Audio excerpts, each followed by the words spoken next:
750 plus இருந்துச்சுன்னா நல்ல score உங்களுக்கு கூப்பிட்டு லோன் கொடுப்பாங்க. 600 மைனஸ் பிலோ இருந்துச்சுன்னு பாத்தீங்கன்னா உங்களுக்கு வந்து லோன் வந்து கண்டிப்பா அஃபெக்ட் ஆகும். லோன் கொடுங்கன்னு துரத்துவாங்க.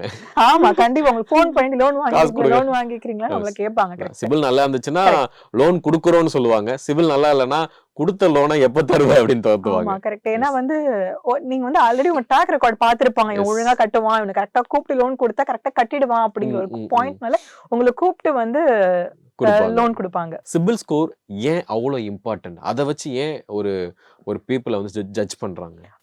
ஏன் சிபில் ஸ்கோர் இம்பார்ட்டன்ட் பார்த்தீங்கன்னா, நீங்க ஒரு லோன் எடுக்க போனீங்கன்னா ஃபர்ஸ்ட் உங்களை செக் பண்றது உங்க சிபில் ஸ்கோரா தான் இருக்கும். உங்க சிபில் ஸ்கோர் வந்து கரெக்டா இருந்துச்சுன்னா உடனே உங்களுக்கு வந்து லோன் கொடுத்துடுவாங்க. சிபில் ஸ்கோர் அஃபெக்ட் ஆயிடுச்சுன்னா ஏன் அஃபெக்ட் ஆயிடுச்சுங்கிற ஹிஸ்டரி தெரியாட்டி கூட ஏதோ ஒரு மிஸ்டேக் இருக்குங்கிற பாயிண்ட் மட்டும் தான் உங்களுக்கு தெரியும். அந்த மிஸ்டேக்கை நீங்க கரெக்ட் பண்ணுங்க, அந்த லோன் கொடுப்போங்கிறது நெக்ஸ்ட் கொஸ்டினா இருக்கும். ஸோ சிபில் ஸ்கோர்ல ஃபார் எக்ஸாம்பிள் பேன் கார்டு இருக்கு, உங்களோட பேன் கார்டை வேற எங்கேயோ கொடுத்துருங்க, மிஸ்யூஸ் பண்ணியிருந்தாங்கன்னா கூட வேற யாராச்சும் ஃபேக்கா ஒரு லோன் எடுத்திருந்தாங்கன்னா கூட சிபில் ஸ்கோர்ல உங்களுக்கு ரிஃப்ளெக்ட் ஆகும்.